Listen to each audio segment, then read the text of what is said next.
started to appear of what had actually happened, it causes a lot of concern, a lot of fear as well. You could surmise that she'd been strangled or that the cord had actually caused her death.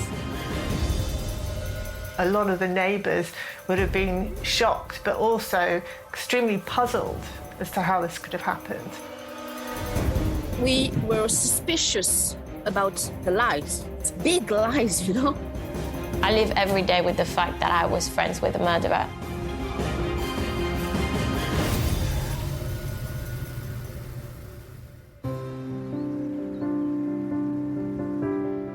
At the edge of London lies the village-like suburb of Kew. Kew is one of the most sought-after areas of London. It's in West London. Kew is an extremely wealthy area. It's within commuting distance of the City of London, and its wonderful nature beside the river and the Royal Botanic Gardens. It's very leafy, it's a very well-to-do kind of area. It's fairly low crime as well. So it's a nice area for people to live in. There is definitely a villagey feel. We have a very small high street. You will find a lot of independent trades around Kew, which I think that's what people like. There's a lot of artists and TV celebrities, and of course Sir David Attenborough lives there. It's a world-class site.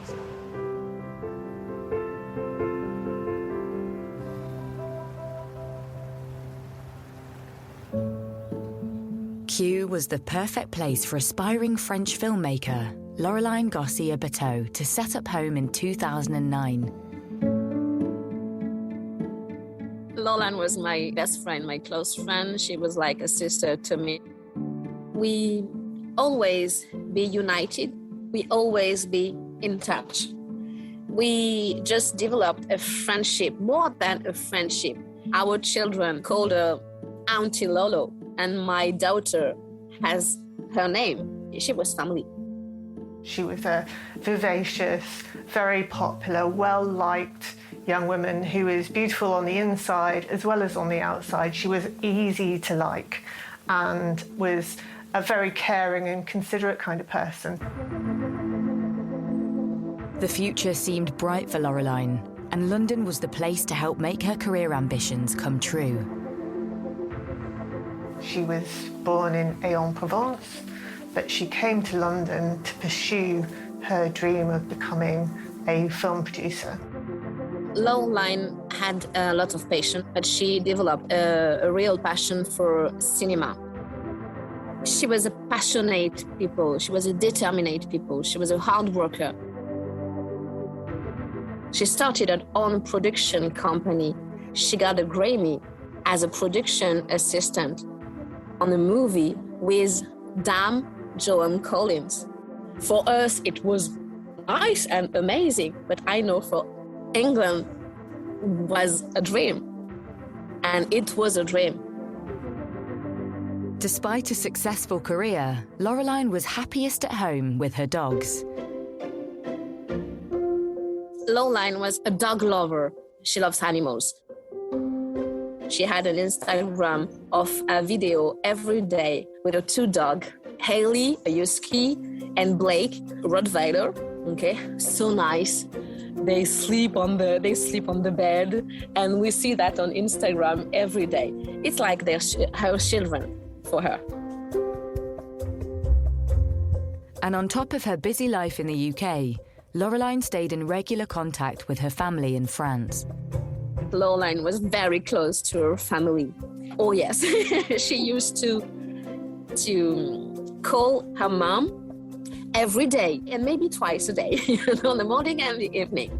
So the family for Laureline is everything. Family and friends and pets was everything.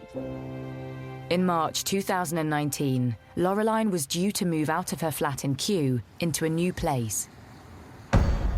Something friends and family were eagerly waiting to hear about. On Sunday, she didn't answer us, neither on Monday, and it was already strange. Certainly raised alarm bells the fact that Laureline had not spoken to her best friend and her mum and her family when she would normally speak to her mum every day and speak to her best friend very regularly as well. So the only communication that they had seemingly from her was by text message. But there was something unusual about Loreline's texts. Her friends had received some strange text messages from her that didn't really chime with the kind of person that they knew her to be. For example, her best friend said that she thought it was strange that she said that she was going on a shopping spree in Oxford Street because she knew that she usually shopped online and got all her clothes from online retailers. She'd described how she was looking forward to getting a boob job and liposuction. Certainly not the kind of thing that she would have said. So this kind of thing immediately raised alarms, and they were very, very concerned that she just seemed to be communicating by text message, but nobody had seen her. Confused by Loreline's strange behaviour, her sister-in-law makes her way to the property in Kew. And when she couldn't find her, she alerted the police. Laureline was reported missing on the 6th of March 2019, and that means that a police officer would be dispatched to talk to her about her concerns and take a report. The missing persons inquiry started with questions to her sister-in-law and potentially any friends that could be found to say, have you seen her? Can you tell us when you last saw her? And the concern was raised because her sister-in-law had visited the address and she could hear dogs barking, Laureline's dogs, and no sign of Laureline. Laureline was a lover of dogs, so she would never leave her dogs alone. They were her children, essentially, at the time. And also, because it was now Tuesday, Laureline had failed to turn up for work, so work colleagues were now concerned. So you had a lot of people voicing their concern about where Laureline was, and that made it a concern for the police because this was completely out of character and completely unusual behaviour. Police begin their inquiries by also visiting Laureline's address. In a missing persons inquiry, police will attend an address, the place where a person lives, because within that premises you might find something to indicate where they've gone. It might be a ticket, it might be a receipt, it could be anything. And also you want to make sure that they haven't come to harm behind locked doors. So there would be a natural instinct for officers to get into that premises, and quite often that's by breaking in to check on the welfare of somebody, and that's what they did in this case. The officers went in, searched the premises, and she was not anywhere. But what officers could see inside that address was the boxes all still ready to be packed. It looked as if she was just about to move out. Her belongings were all boxed up, ready, as if she was about to move out of the flat straight away. So it looked like the home had been disrupted in some way. Back at the police station, officers assess the risk of Laureline's disappearance. A missing person is graded low, medium, or high risk, and different things happen at different levels. In the low risk, you've got people who perhaps there's no particular harm that you can think, they might just have gone away, and the concern is quite a low for them. Medium risks, slightly more work is done around that because people are concerned, but it might be within their character to go away for a weekend or something like that. So it's not necessarily out of character.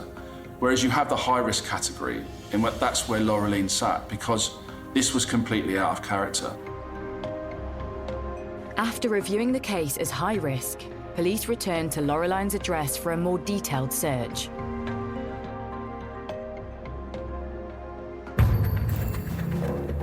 They went out into the garden using torches. And in the garden, they had a look around and they could see various items leaning up against a fence, so a spade, shovel, other items that you would use in general gardening. and a bag of compost as well on the right-hand fence. And one of the officers then turned attention to the flower bed on the left-hand side as you walked into the garden and noticed that it was completely brand new in one section. The CID officer moved the soil back closest to them and identified what they thought was the shape of a foot sticking out in essentially a shallow grave. And just a few more scrapes to see what was there made them believe that what they had found was indeed a body.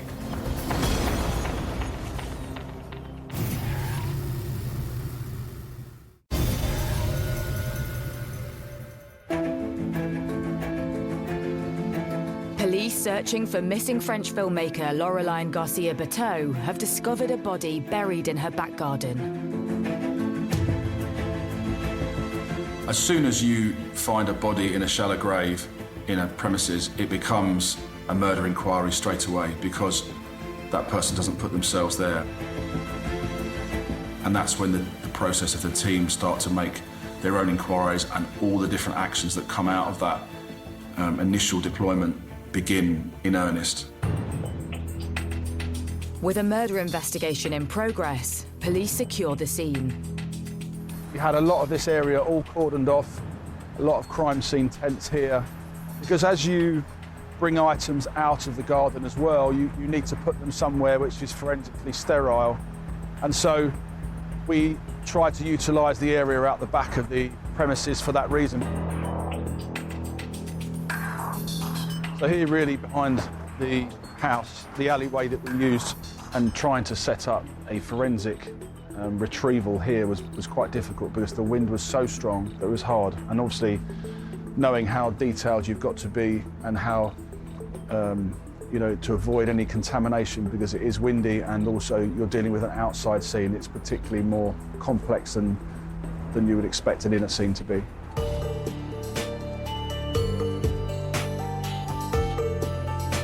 Arrival on scene, having been called by the homicide assessment team, usually, and we'll receive a briefing from the local borough police about what the incident involves and why it may be suspicious. Once we've had a briefing, we'll be wearing protective clothing, mask, overshoes, gloves, scene suit, and entering the scene to look for to see what has occurred.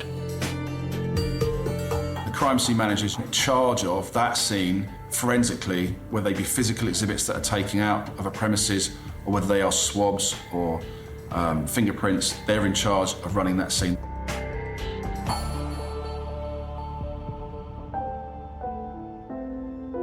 The recovery of the body is totally down to the archaeologist, and he'll work in tandem with an anthropologist.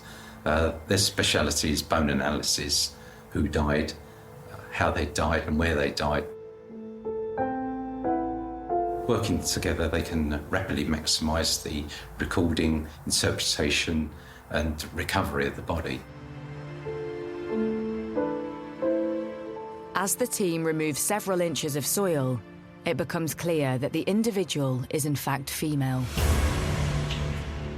Obviously, your first thought is, well, Laureline Garcia-Berteau is missing, and we have a body in the garden, and it's suspicious that she's missing. So, obviously, my thought is straight away, well, this is probably going to be Laureline. But you don't go to a family with probablys. You have to be sure. As forensic archaeologists continue digging, the level of brutality on the victim becomes clear. Once the body was removed from the ground, she was lying on her back, naked. She was wrapped in a mattress, and there was silver duct tape around the area of where the knees and the neck were. The mattress was then wrapped in a cord around the middle of it, but around her neck she had an electric wire. She had a head bag on, and her arms were tied behind her back with duct tape. You could surmise that she'd been strangled, or the cord had actually caused her death. You couldn't see the rest of the body to determine what else was there. She may have been stabbed, for all we know, but that wouldn't be able to be looked at until we got to the mortuary. As the body is taken to the mortuary to establish a cause of death and identify the victim, news of a murder spreads. For a young woman's body to be dug up in a garden in Kew, it would have been, almost unheard of in a neighbourhood like that. A lot of the neighbours would have been shocked, but also extremely puzzled as to how this could have happened. I haven't ever heard of a murder in Kew. It's quite shocking to hear a murder in Kew. It's not normally the norms of anything. When details started to appear of what had happened, people become very concerned about, something that's happening in your neighbourhood. It causes a lot of concern, a lot of fear as well. At the mortuary, the post-mortem gets underway. Once the body arrives for the post-mortem, he would look at both sides of the body for any bruising, any wounds, anything that stands out to him. There was no obvious bruising around the neck, but once you get the body opened up and get under the skin, then the bruising can be seen. Be checking the hyoid bone, the bone under the neck, see if it's fractured, and then it results in the conclusion that death had been compression of the neck, believed via strangulation. With a cause of death established, it isn't long before the individual is identified as none other than Loreline Garcia-Berteau.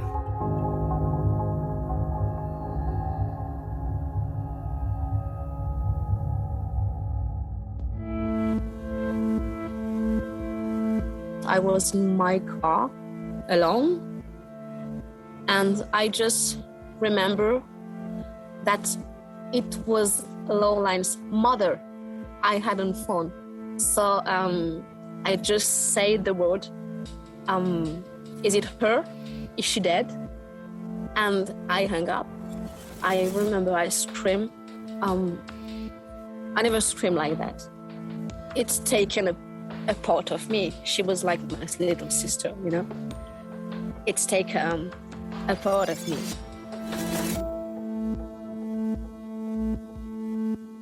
The investigation into Loreline's murder ramps up and initial theories are considered. Could this be a burglary gone wrong? It's a very attractive area for a burglar because there's a lot of assets there. So if someone's forced their way into the address and killed somebody, and then that person has disappeared, we need to identify them as soon as we can. So we'll be looking to make a light source examination, any finger marks that are not seen to the naked eye. Fingerprint examination. We'll be looking for any DNA that we can find, possibly cigarette ends. Things have been moved by the suspect. He may have opened drawers, cupboards, so we'll be looking to examine those, DNA. He may have cut himself somewhere, so he may have drops of blood that he's left behind. But a closer examination begins to cast doubts on a suspected burglary. If it had been a burglary gone wrong, you wouldn't expect them to hang around and attempt to hide the body in the way that it had been. Police take into consideration Loreline's plans to move home around the time of her murder.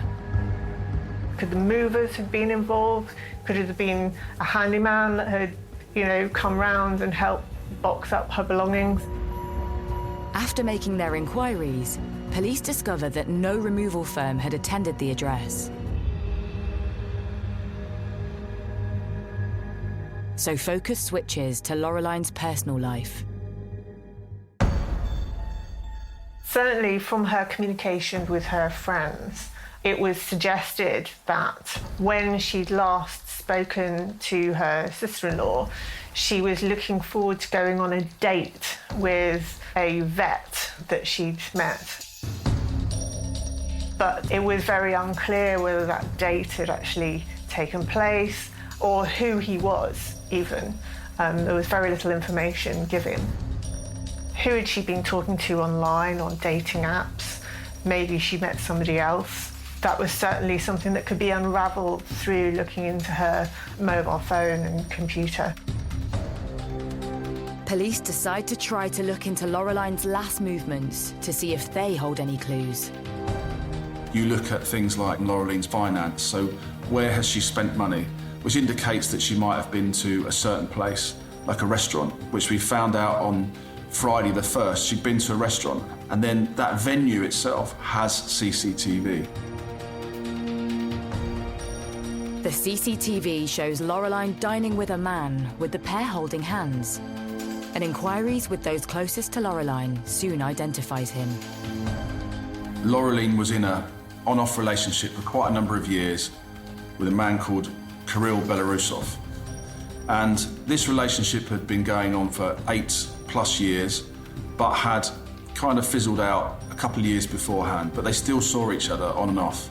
And so they were aware that Kirill was in the UK as an Estonian national, in the UK to come and help her move that weekend. Police continue to scour CCTV around the area. Both are later seen on bus CCTV, heading in the direction towards Laureline's home in Kew.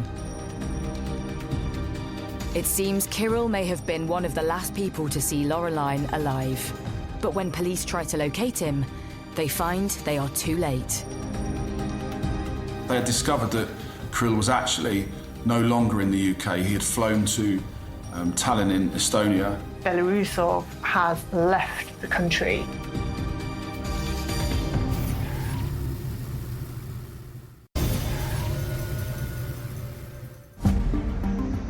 Police investigating the murder of Laureline Garcia Berteau want to speak to her ex-lover, Kirill Belarusov, as he may have been one of the last people to see her. But police discover that he has left the country. The CID officers got in contact with Kirill Belarusov via a telephone number they had for him, which was given to them by the family. And they made contact straight away. He behaved like he didn't know what had happened, and the last time he saw her, she was alive. Kirill tells police he was helping Laureline move on the Saturday, before she left Kew to move to a new address. But when asked further about this last encounter with Laureline, he doesn't give clear answers. He was being obstructive, in our opinion. He kept avoiding the question. I wanted him back in the country because I wanted to speak to him face to face, but he kept making excuses why he wasn't coming back, or saying, yes, I'm just going to sort it out, and then nothing would happen. He could do everything he could to come back. He was saying he'd be back on one day, that day would go past, we'd ring him and he'd say, I couldn't make it, I'm going to do another day. And this just kept pushing back and pushing back. And you get to a point where you think, well, that's enough. I know he's trying to avoid him coming back. I think the fact that Belarusov is not keen to help the police in their inquiries, considering that Laureline had been his partner for the best part of 10 years, is extremely suspicious. And the fact that he left the country around the time of her disappearance as well would have raised alarm bells. Kirill Belarusov soon became the #1 suspect in the inquiry. But with Kirill refusing to come back, police need to apply for an extradition order. The police have a fairly complicated process to get someone back from another country. The British police can apply for a European arrest warrant, which is what they did. So they applied to get Belarusov back from Estonia, where he was at the time. But for the Crown Prosecution Service to agree, the police need to prove they have enough of a case against Kirill. When you get a European arrest warrant, as this was, when you bring them back into the country, you have no power to interview them. So you have to do everything without asking them a question, which is very, very difficult because you're not giving, firstly, someone the ability to explain, but also you have to reach that threshold of evidence, which means that as soon as they set foot back in this country, you can charge them straight away with the murder. With police needing to build a firm case against Kirill, they start to dig into his life. I met Kirill whilst working in a nightclub. It was called Egg, and we started working together, and that's how we met. Kirill was very charming, he was very nice. He was not, arrogant or trying to tell his side of the story. He was always waiting for you to ask a question before bragging or saying anything. Kirill told me about Laureline when we met. He didn't say her name, but he mentioned that he had an ex-girlfriend that he was really in love with, and that they broke up. But Sabrina recalls how Kirill later spoke in more detail about his and Lorelein's relationship and claimed she had cheated on him. He mentioned that he'd had cancer before and that he couldn't have babies anymore, and that one time his ex fell pregnant and she didn't know that he couldn't have babies, and that's how he found out that she cheated, and that's how the relationship ended. He would always say that it was his fault and that she was very caring and that it was hard on her, the fact that he had cancer. So he wasn't blaming her, but he was saying that's how they ended it. Sabrina remembers the last time she saw Kirill before he left the UK for his home country of Estonia. The last time I saw Kirill, he told me before that he was going to die, that his cancer was terminal, and that was the last time I was ever going to see him. He said he sold his house, I'm about to die, let's go dinner. And I went to that restaurant crying. I cried most of the night saying, I'm going to lose my friend. With police still unable to question Kirill to see if his account of his illness is true, they turn to Lorelein's finances to try to establish her whereabouts the weekend of her murder. Through continued interrogation of finances, we see that on Saturday, round about 10:15 in the morning, that there are transactions in Pets at Home and Sainsbury's, all local to where Laureline lived. So again, officers are there as quickly as possible to identify CCTV opportunities. And there you see Kirill Belarusov with Laureline again. So now we know he's with her in the morning. At a glance, all appears to be fine. But when police look at Lorelein's finances a day later on the Sunday, there appears to be no sign of any purchases. Instead, they look into Kirill's finances.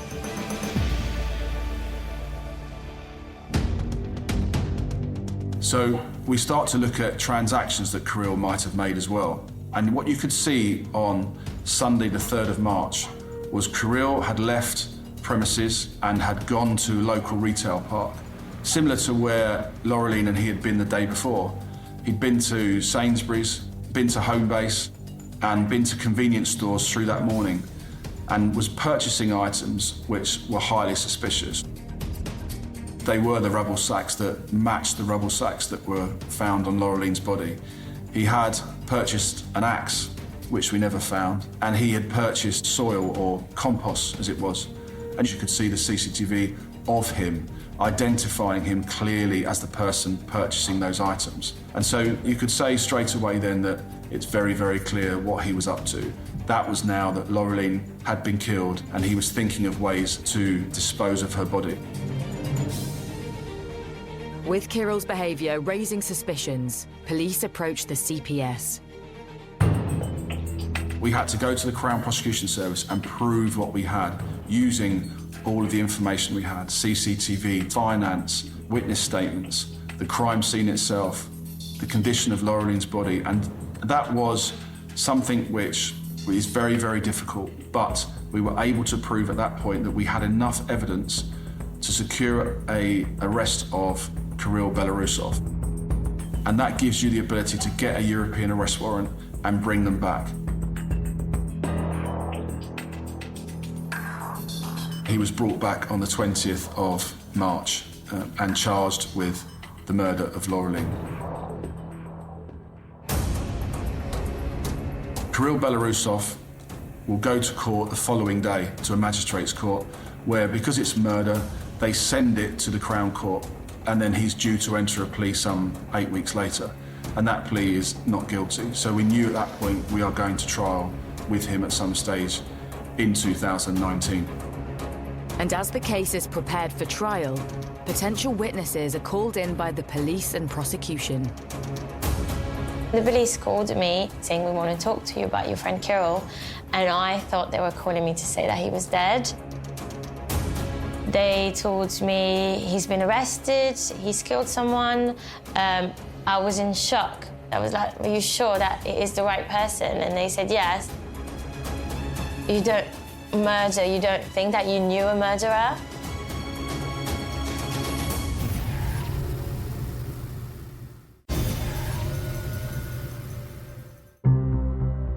Kirill Belarusov has been charged with the murder of his ex-partner, Laureline Garcia-Berteau.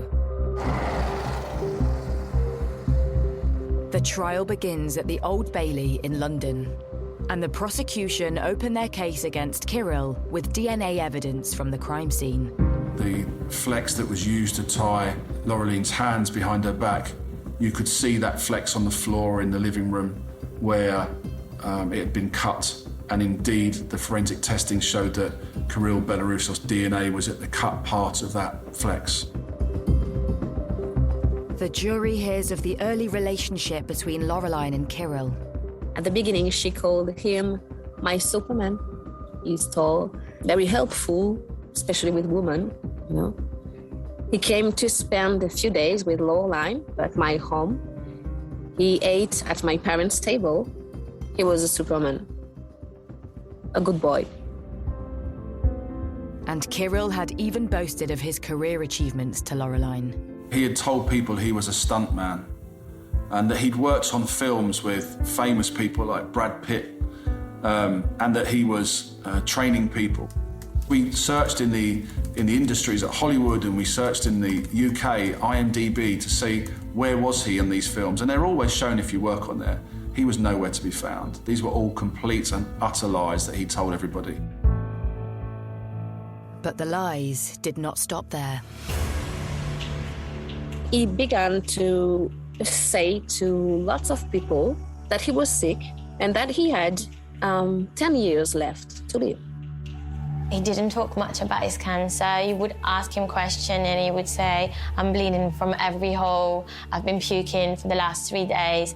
I think it's just once where I said, if you don't mind me asking, what is the cancer? Where is it? And he said, oh, it's the pancreas, it's the liver area.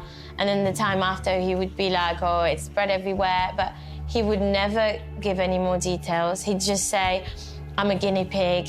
They've opened me up and stitched me. They keep on opening me up. But he wasn't very specific.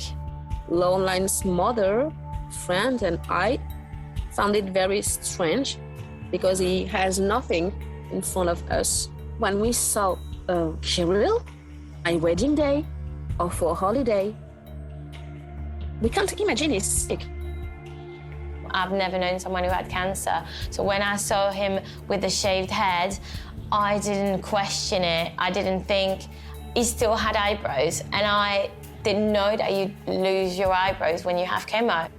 We were suspicious about the lies. It's big lies, you know? We were suspicious. We tell that to Laureline. We explained to her to open her eyes, but she was in love. And we were discovering that almost all of his entire life that he told people about was a complete lie. Saying you've got cancer when you don't have, for me, is the lowest of the low.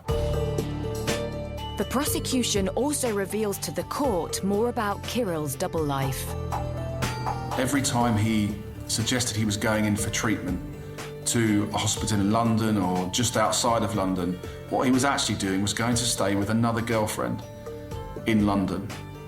That girlfriend also was told the same lie by him, that he had cancer. So when he was not with her and saying that he was away for a few days, he was going to stay with Laureline.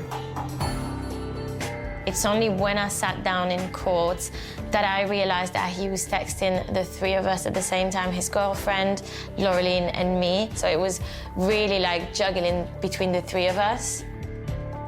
With me, he was supposed to be in Russia having treatment, and then he was actually in London seeing Laureline, talking to Laureline. I felt like a fool. I felt so stupid. It was so shocking.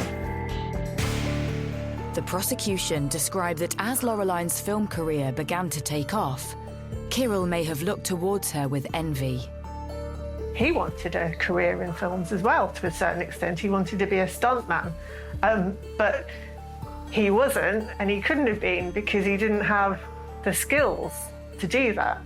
His only skill was lying, whereas she was genuinely talented, and she was very, very hardworking, and she was prepared to earn her place in her chosen career. So I think there probably was an element of jealousy in the relationship.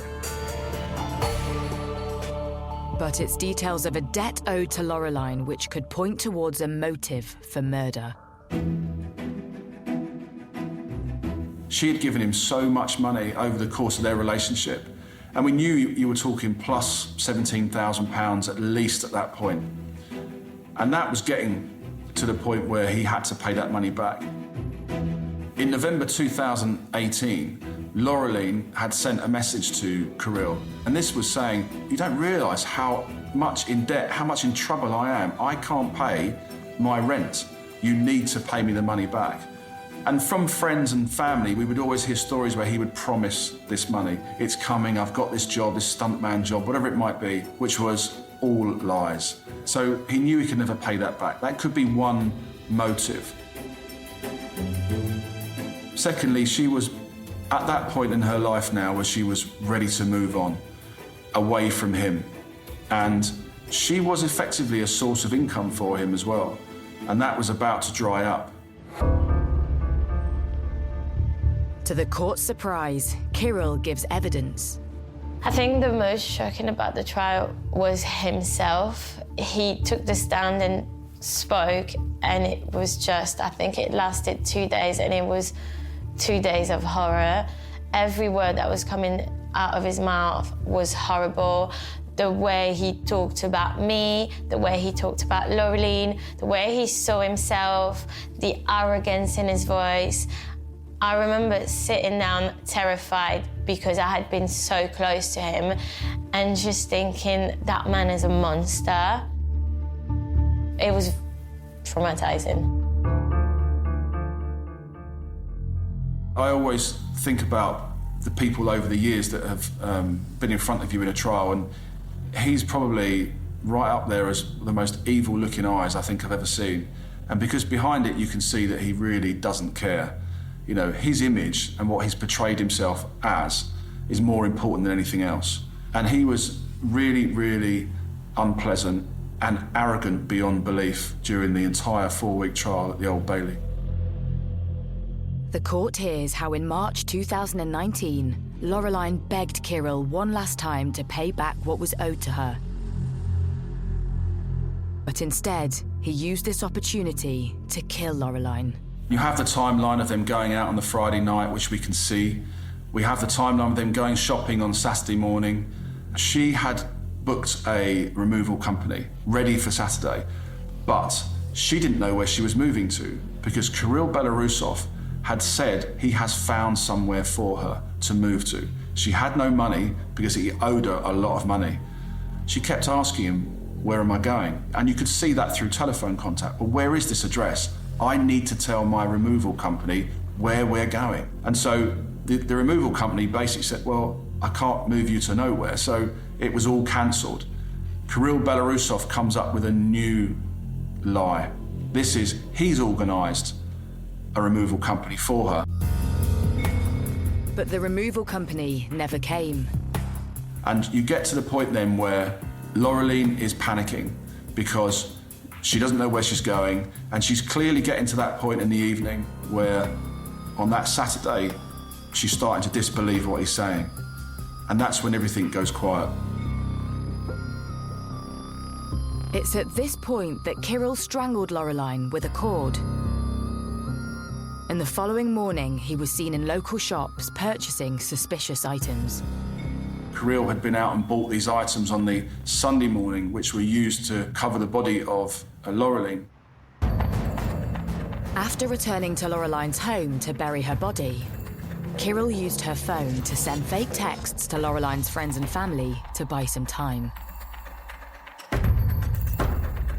He foolishly used Google Translate to try and reply to the family members in French, and obviously it's not going to sound very credible. It's not going to sound like Lorraline, not the words that she would use, and the translation was extremely clunky, so it was immediately quite suspicious.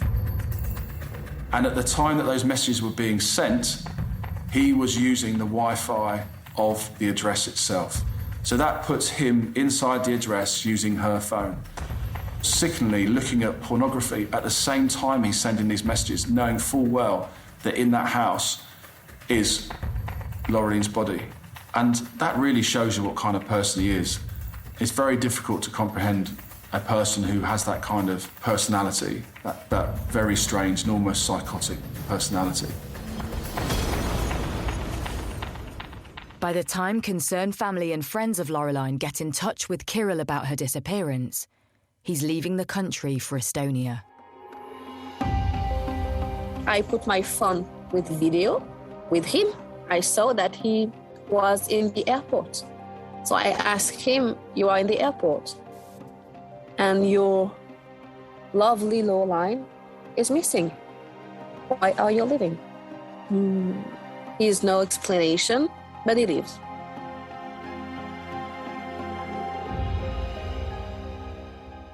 After a grueling trial at the Old Bailey, the jury returns its verdict. Kirill Belarusov is found guilty of murder and is sentenced to 24 years in prison.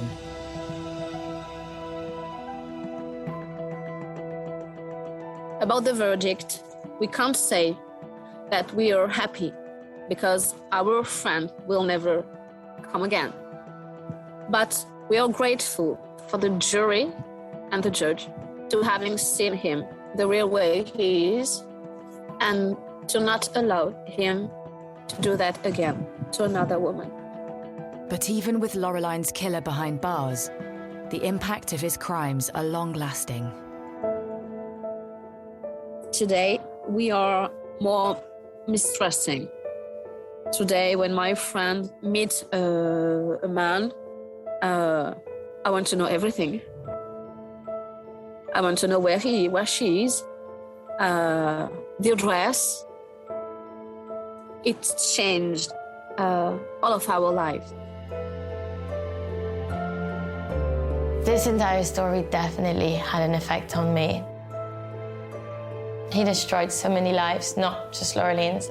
So many people that have been touched by his lies, so many people that believed he was such a nice person. And I think we were all a bit destroyed because we were all fooled and none of us saw anything. And if just one of us saw something, she could still be alive.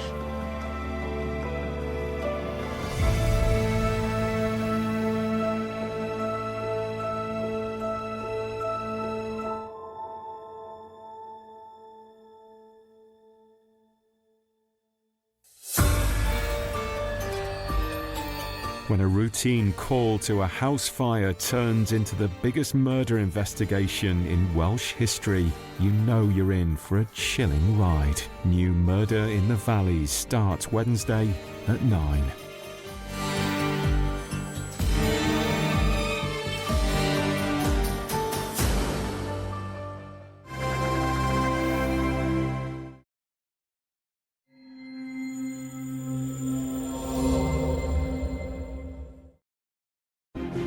Crimes don't really happen here. She'd been placed inside a suitcase. This was a brutal, horrific murder and an awful way to leave the body of a teenage girl. I've been a criminal lawyer for over 30 years and I've never dealt with a case like this before. To have 3 trials is very rare, but the case was of such importance. He would have walked free. And given what he had done before, we were in no doubt that he was a dangerous man.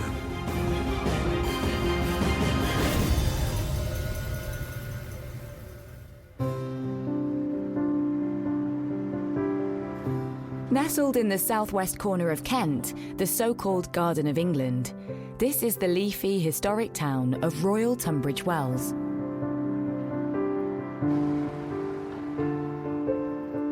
I would describe Tunbridge Wells as a safe family sort of location, wealthy and middle class. There's a really low level of crime in the area. I feel very safe walking around at night. People enjoy a very peaceful life on the whole and generally go about their business. Tunbridge Wells is your archetypal Middle England. It's picturesque, It's surrounded by beautiful countryside. Crimes don't really happen here.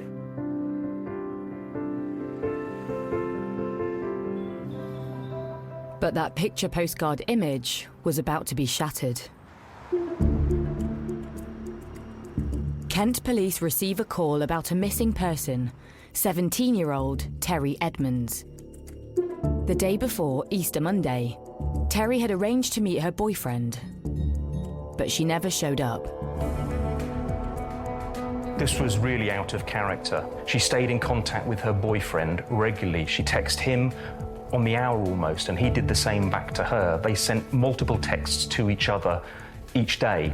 So the fact that she did not text him was really unusual and set the alarm bells ringing. Terry's boyfriend sent her 20 texts, but she never replied to any of them. Her boyfriend got concerned, tried to phone her, didn't get any response, and then alerted her mum. And her mum then reported her missing to the police.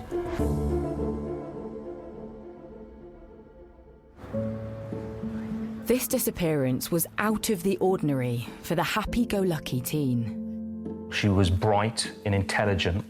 She had 8 A-grade GCSEs. She was fiercely independent. She was a teenager who was turning into a young woman. She decided to spread her wings, leaving home at just 16 to live in a housing association hostel in the centre of Tunbridge Wells. She had aspirations to be a nurse. She was waiting to join college. She was too young to start training at that point to be a nurse. But from everything that we've heard, she was a caring, lovely, independent and headstrong, her mother said, but a young woman who had her whole life ahead of her. She was very popular, lots of friends, was a girly girl. They described her as always liked to look nice, took care of herself. But those friends were all equally puzzled at her disappearance, the only lead police have.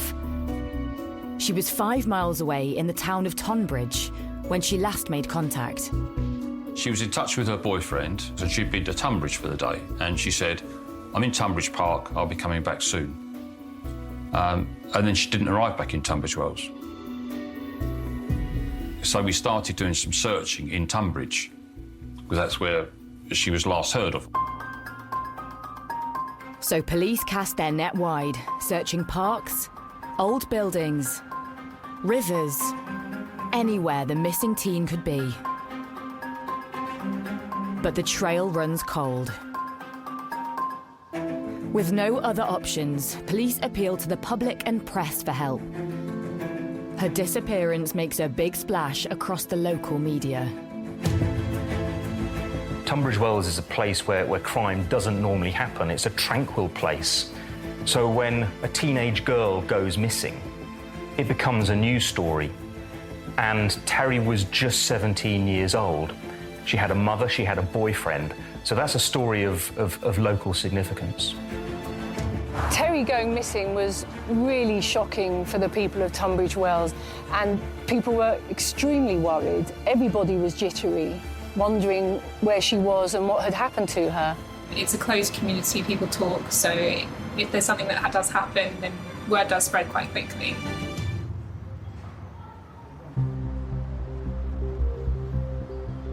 It's 10 days since Terry went missing, and still no word from her. The family makes another desperate appeal to the public. As time passed, we get more and more concerned when someone doesn't stay in contact. And what we were really more concerned about with this case was she'd not been in touch with her mum. Her mum would tell us that Terry always would respond to her. Even if it was "I don't want to talk to you," she would get a response. So when that didn't happen, obviously the concerns were raised. Concerns are also rising across her close-knit hometown of Tunbridge Wells. I think as the days went by and Terry was missing, fear started to grow that something terrible had happened to her. And there was a big community effort. There were posters everywhere. The taxi drivers all carried flyers. And there was even an information point by police for two reasons. One, to gather information, and other reason to try and reassure people, because there was a lot of worry at that time. In the meantime, police have been trawling through hours of CCTV footage close to where she was last seen, in the nearby town of Tonbridge. Suddenly, there's a breakthrough. Terry is spotted at Tonbridge railway station on the day of her disappearance. When we checked the CCTV, we actually found that she had actually got on the train to go to Tunbridge Wells. And then checking the CCTV at Tunbridge Wells railway station, we found that she had got off the train at Tunbridge Wells.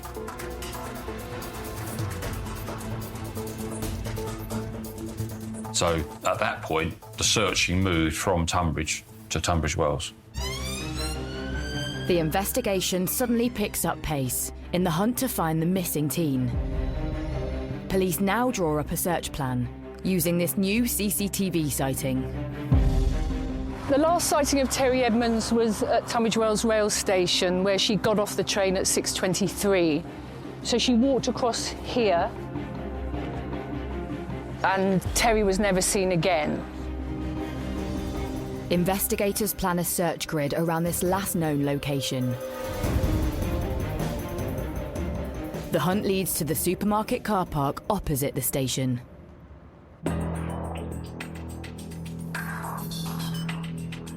On the 12th day of Terry's disappearance, there are reports of frenzied police activity on wasteland next to the car park.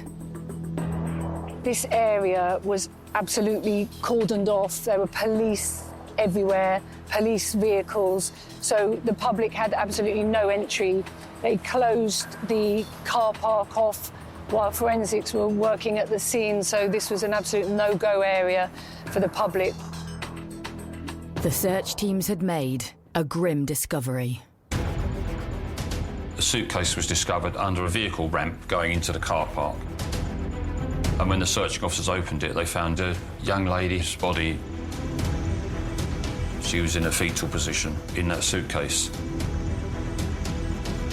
This young woman appeared to have been mercilessly strangled. She'd been placed inside a suitcase that had been well hidden behind a wall, a squalid, desolate and dirty spot to leave a young girl's body. This was a brutal, horrific murder. When the suitcase was found with a body inside, I think it was the news that everyone had been dreading in a way. I think most of us had that sinking feeling that it was going to be Terry.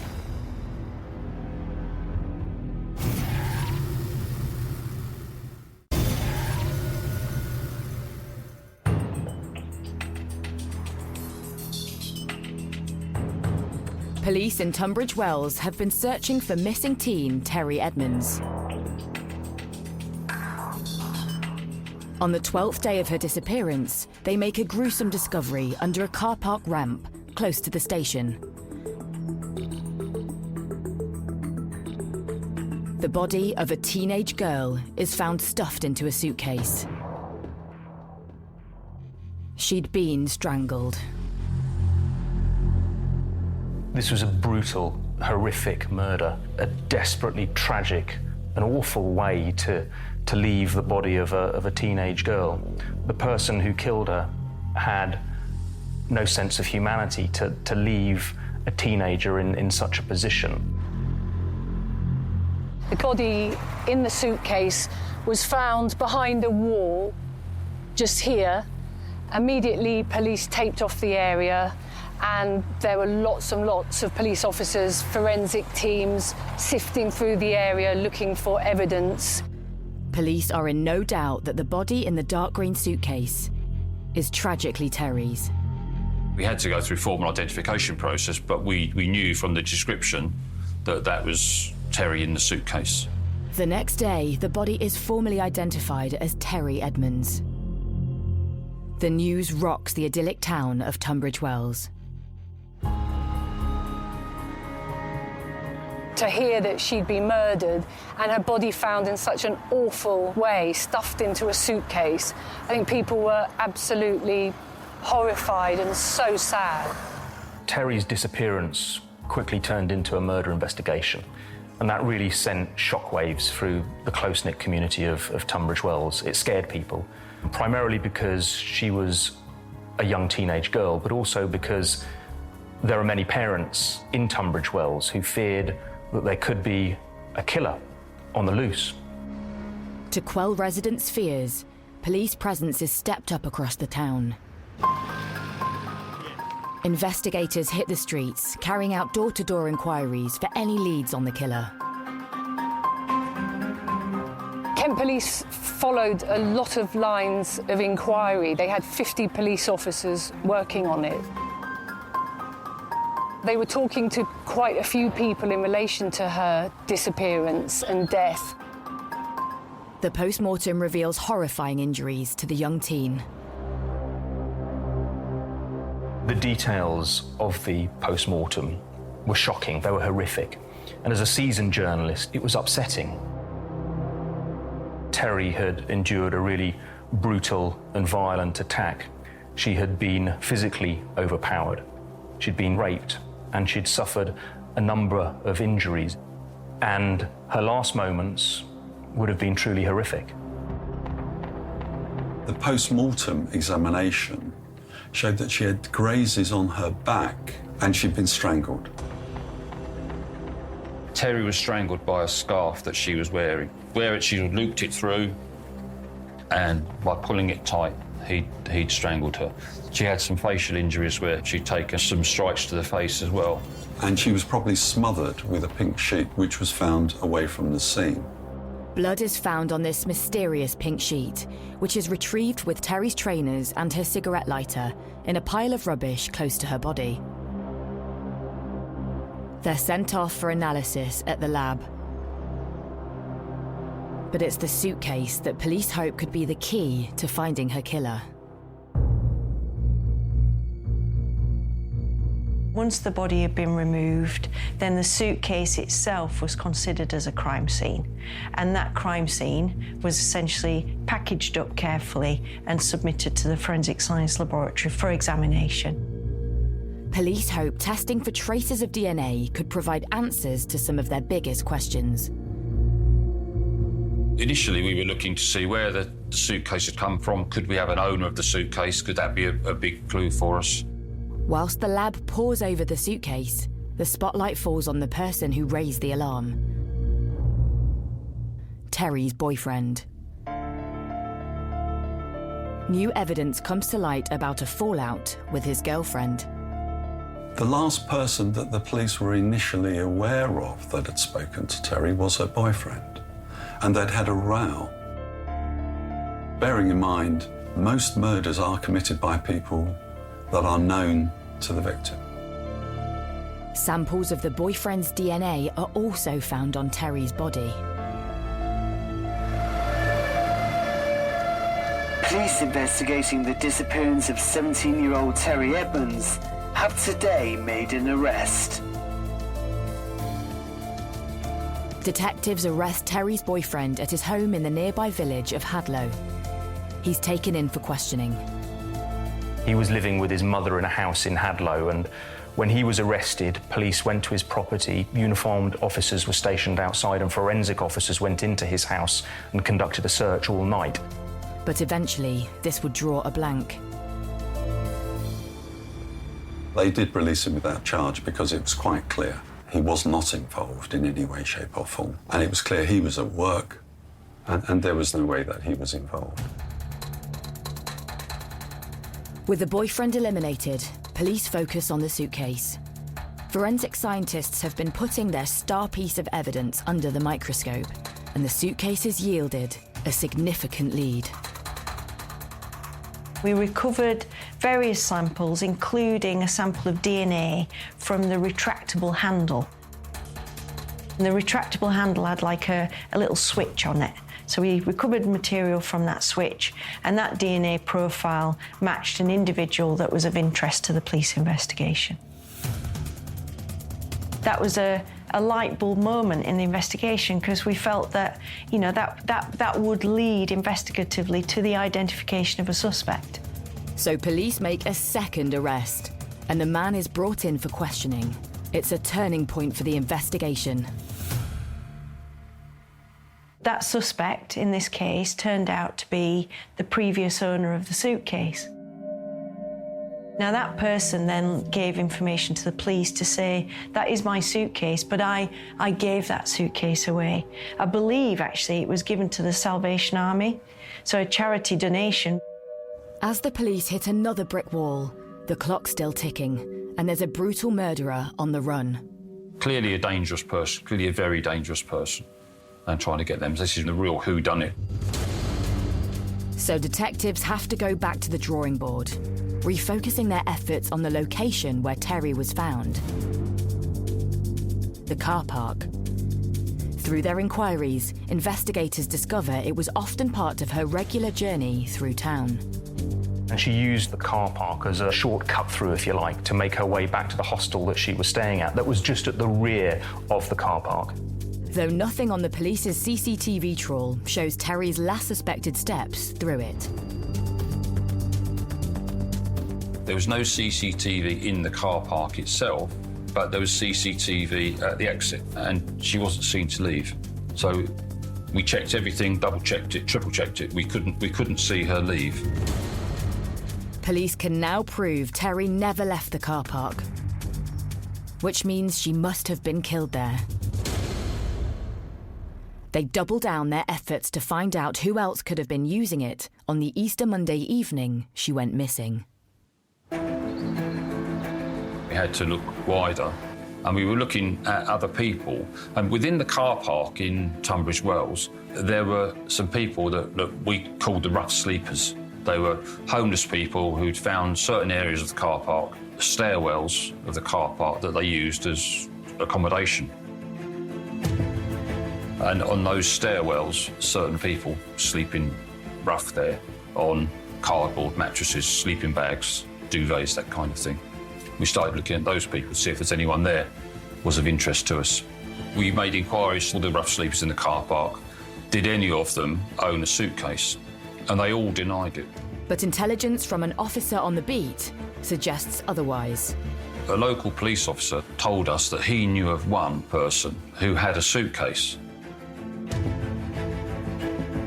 And we looked through our records and we'd spoken to that person, he denied it. So there was a reason why he denied being the owner of a suitcase.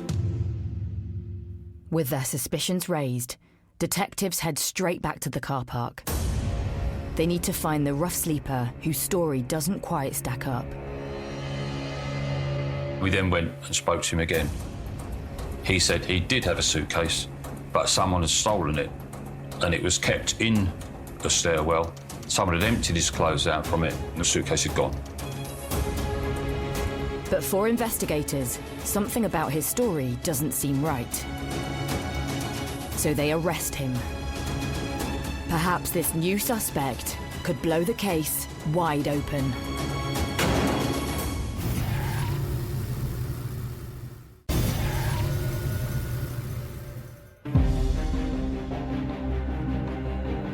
In Tunbridge Wells, 17-year-old Terry Edmonds has been found dead. She was sexually assaulted and dumped inside a suitcase next to a car park. Police have made another arrest. A local homeless man has been brought in for questioning. 21-year-old Philip Bell. He confirmed that the suitcase that Terry was in was the suitcase that he had previously owned. And we asked him more about it, but he insisted that the suitcase had been stolen. Nevertheless, there were little glitches in his story that were starting to cause the police concern, and that's when they started to kind of zone in on him as a suspect. Although police can find no evidence that their victim, Terry, knew Bell, they realise this isn't the first time he's had a brush with the law.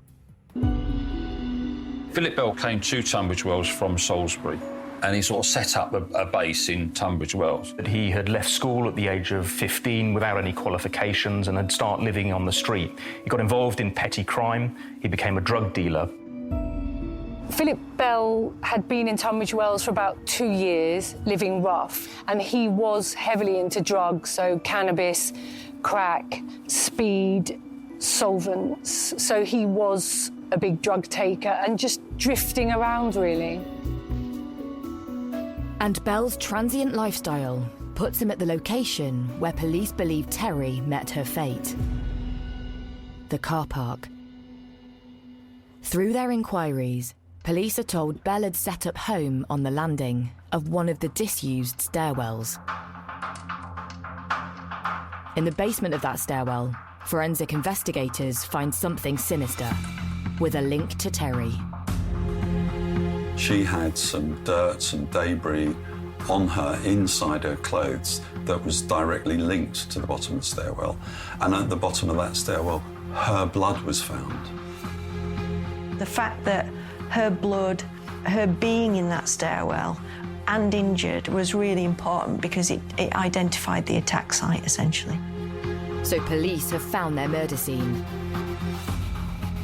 But during questioning, Bell denies he was ever in the stairwell or even the car park at the time when Terry disappeared. He told them that he had nothing to do with Terry's murder and he hadn't even seen her. However, when investigators seize his clothes, something raises their suspicions. Having taken his trousers, they noticed that he had grazing on his knees, and that was consistent with him being astride Terry when he assaulted her and grazing his knees. Now, he said he'd done that playing football. Now, we interviewed all the people that he used to play football with, and none of them ever remembered him actually falling down or hurting his knees whilst playing football in the time frame we were talking about. So again, that disproved part of what he was saying. Although the case against Bell is beginning to build, the evidence is largely circumstantial. Detectives still don't have enough proof to charge their prime suspect with murder. With there being no other evidence at that particular time, we had to release him on bail whilst we carried out other inquiries. It's a blow for the investigation.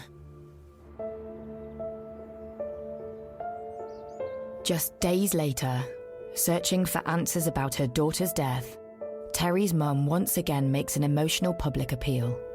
I am begging you, please, if anybody knows anything, however little, get in touch, because anything to help catch the person that's done this will help. Over the next months, detectives work 24/7 in the hope to get the potentially dangerous Philip Bell back behind bars.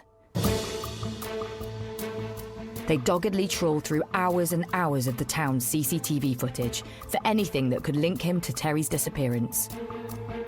Suddenly, something catches their eye. It was sometime later we were looking at more of the CCTV and we found Philip Bell. We'd found him walking past the railway station and going into the car park just a few seconds after we suspect Terry had gone in. Although we never saw him and Terry together, it was clear from the timing that he followed her in moments after she went into the car park. Police now have proof that their suspected killer and his victim would have crossed paths. And that's not all. We then, about an hour later, we had CCTV of him leaving the car park. So that sort of brought us to a conclusion that she'd gone in, he'd gone in shortly afterwards, he'd come out, but she hadn't. So that added to our suspicions that he could have been responsible. For the investigation team, this is really big.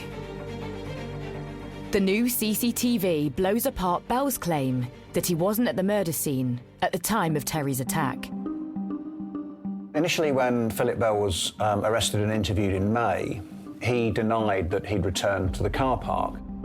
Although there was no CCTV or eyewitness accounts from what happened within the car park, the CCTV was absolutely crucial because it demonstrated that Terry and Philip Bell were effectively on a collision course as they entered the car park. Detectives also spot something strange about Bell's clothing as he leaves the car park. when we suspect was the hour in which Terry was killed, he came out wearing a different pair of jeans. And we're able to identify that from CCTV because one pair was baggy and one pair was slim-fitting. So we were asking why had he changed that clothing? Soon, investigators come up with a sinister theory. Our theory was that he had got blood on his trousers, taken and disposed of those trousers, and changed them in that hour. Because why else? Why would you suddenly change your trousers halfway through the day? Could this explain Bell's change of clothing? There was only one way to find out. Philip Bell is rearrested and questioned by detectives once again. He maintained that he was not in the car park around that time on that day. He was then shown the CCTV, which put him in the car park for an hour and him leaving that car park. And he admitted then that he had been in the car park that day, and he actually admitted that he'd been in, it was called the Lonely Staircase because there was no exit from it to any main part of the car park. It was where Terry was actually killed.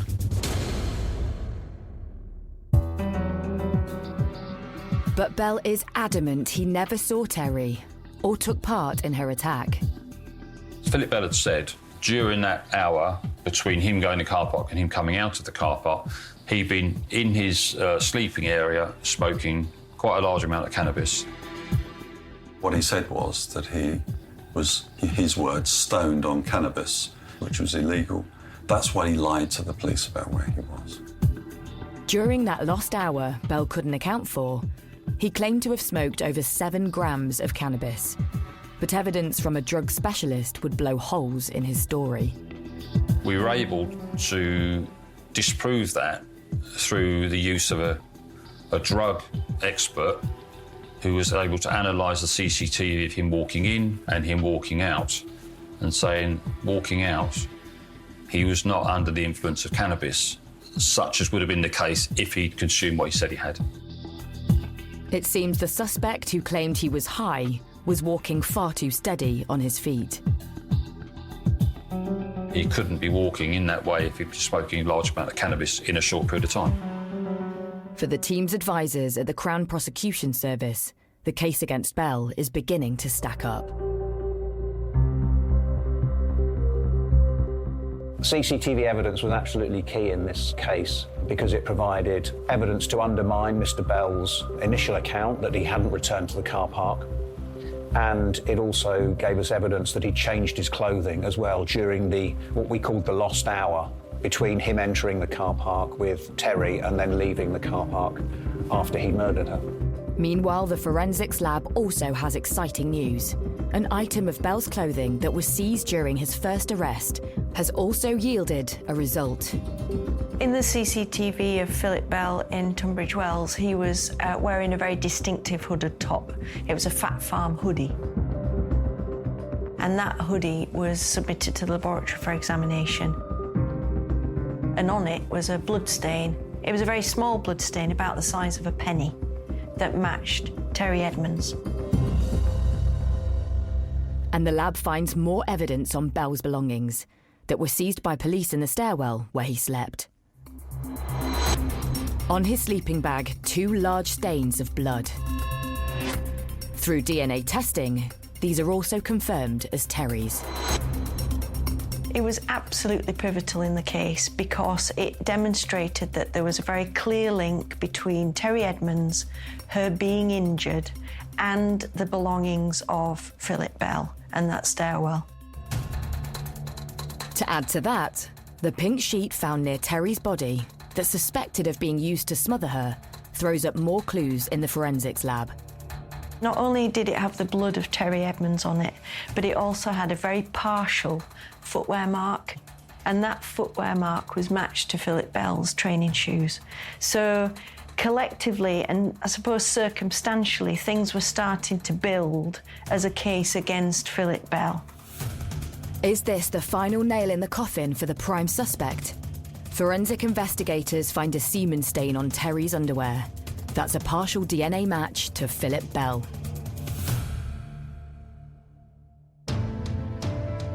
Today, a local man, Philip Bell, has been charged with the murder of Terry Edmonds. With the evidence stacked against him, the 21-year-old homeless drug dealer is charged with the murder of Terry Edmonds. The news spreads through the town of Tunbridge Wells like wildfire. It meant for the first time we could actually legally name him as the man in connection to Terry's murder. When Philip Bell was charged, I think there was enormous relief that perhaps they had found Terry's killer. Before that, there had been a little bit of impatience from the public. Next day, Bell appears at Sevenoaks Magistrates Court charged with Terry's killing. The scene is set for his trial at Crown Court just 3 months later. So when there was this breakthrough and it was publicised, I think people felt finally Terry's killer will be brought to justice.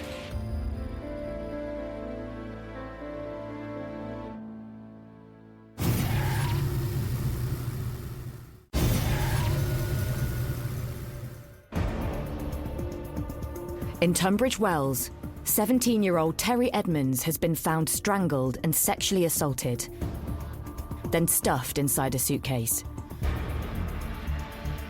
With the evidence stacked against him, 21-year-old homeless man Philip Bell has been arrested and charged with her murder. He's spotted on CCTV following Terry into a car park, and his hoodie has a stain of blood belonging to his victim. Detectives have built up a chilling theory of how he carried out the attack.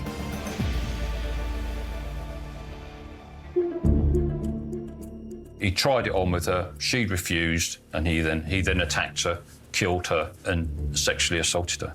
But having done that, he was a homeless person with no car, he had no means to get rid of the body, but he had a suitcase. So he put the body in a fetal position in the suitcase. A year after Terry's disappearance, Philip Bell's trial begins at Maidstone Crown Court. He pleads not guilty to her murder. The thing that struck me about him was he was completely emotionless the whole time. You look into their eyes and there was nothing there. It was quite chilling, actually.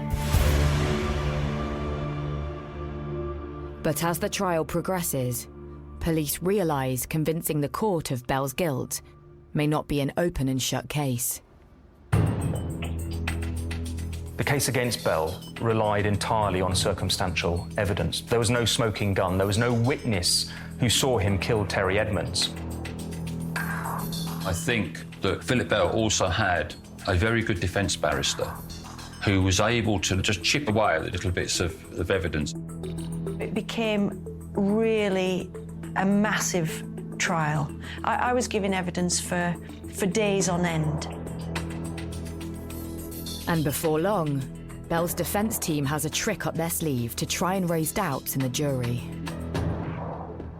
They point the finger at another rough sleeper in the same car park, one of Bell's associates. The man had a conviction for manslaughter. And because he lived in the car park, it was suggested by the defence that he was the murderer. Not only that, but the defence's new suspect could undermine one of the team's key pieces of evidence, the footprint on the pink sheet used to smother Terry. The man had a pair of Converse trainers found in his possession, which were linked to the pink sheet found at the scene, with a bloody footprint that matched that pair of trainers. Following a dramatic trial lasting 6 weeks, the jury retires. After 22 hours spent deliberating, they failed to reach a verdict. For Kent Police and the prosecution team, their worst fears have come true. All the evidence against Philip Bell, it seemed very strong. So it was very disappointing for Terry's mum not being able to get any justice, and for the rest of her family. With no verdict reached by the jury, the judge orders a retrial. 7 months later, A second trial begins, and a brand new jury hears the case against Philip Bell. But again, we had the same situation with evidence being chipped away at by the defence team. I was thinking, oh no, not again, because I was really concerned that it would be the same Groundhog Day kind of scenario. This time, the defence focuses on Bell's hoodie. They claim there was an innocent explanation for Terry's blood on it. They suggested that Philip Bell had brushed past the area where Terry's blood was and got it on his top. Again, I think that what they did was they raised a doubt about that, and the jury just couldn't be sure of it. Following 19 hours of deliberation, the jury has news. I think it's fair to say you could cut the atmosphere in that courtroom in Maidstone Crown Court with a knife. Once again, a jury has failed to reach a verdict. This is another massive blow for Terry Edmonds' family. They'd sat now through 2 lengthy trials. There was, on my part, a real sense of shock and disappointment when the jury were unable to return a verdict, and then having to decide what we were going to do. The team is on the verge of calling it quits. Now, if we'd done that, Bell would have walked free, and Terry's killer would never have been brought to justice. But in a last-ditch effort to save the case, the prosecution tries for something rarely attempted in British legal history. A third trial of the same defendant. And so we argued that it was in the interests of justice to go a third time, which is unusual. It was the right thing to do. We had an overwhelming case, that Terry had been murdered by Philip Bell. It's a close call, but the judge sides with the prosecution and agrees to keep Bell in custody until the retrial. So the team has one last chance to put Bell behind bars. If the case fails, then he is going to walk free, and he could be dangerous. So the prosecution goes back to basics. First, they tackle Bell's claim that he brushed past Terry's blood left on the stairwell. Forensic scientists run tests using the same small amount of blood that was found on Bell's hoodie. This tiny amount would have started drying if he'd touched it after the attack. So you can see that if the blood has started to dry quite considerably, the stains start to break up. They're quite gritty, they're quite flaky. But the stain on Bell's top seemed fresh, questioning his version of events. The blood stain on the hooded top was not flaky, it was fresh-looking blood that had been transferred, so it demonstrated that it wasn't drying blood. So that blood must have transferred very quickly after it was available, which started to put Philip Bell being involved in the assault on Terry Edmonds and being exposed to her blood after she was injured. Not only is the forensic evidence building better than before, this time the prosecution have also found a new star witness who has come forward to the police. A 15-year-old girl came and gave her account about how she had been invited to go to the stairwell that Philip Bell was staying in. And quite chillingly, she described what we believed had happened to Terry, her being straddled by him and being bruised by him and him trying to assault her. But very fortunately for her, somebody came and disturbed them and she was able to escape. That was just exactly how we imagined that the attack had taken place on Terry. And you could hear a pin drop. It was compelling evidence, and it showed in law that he had what we call a propensity to commit this type of offence. As the prosecution's case seems to get stronger, Bell's testimony on the stand just falls apart. He admits being on the stairwell landing at the time of Terry's attack, but says he saw nothing. He's within 10 feet of Terry being murdered and yet sees and hears nothing. It was fanciful. So a jury considers the evidence against Bell for a third time. Just 3 hours later, they announce their decision. Guilty. It was a day of jubilation, really, for the family. There were loud shouts and cheers as the verdict was announced in Maidstone Crown Court. There was an outpouring of pent-up emotion that had been there for a long period of time.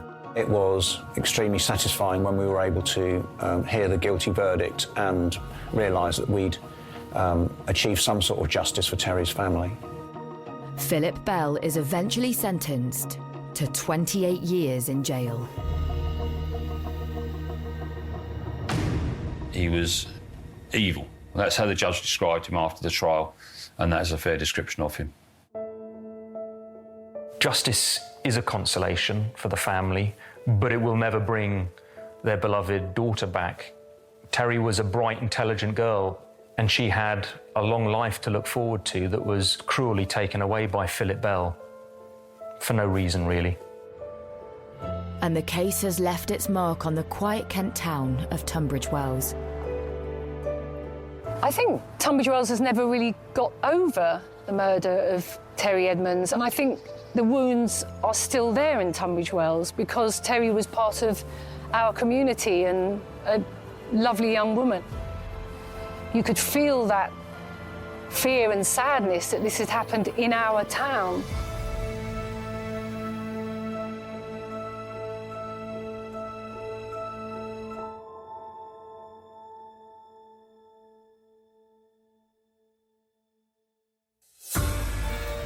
The threat has resurfaced, placing the very thing everyone needs to survive under attack. It's a waterfall of bad news for Cobra in new cyber war on Sky Mix, Thursday at 9.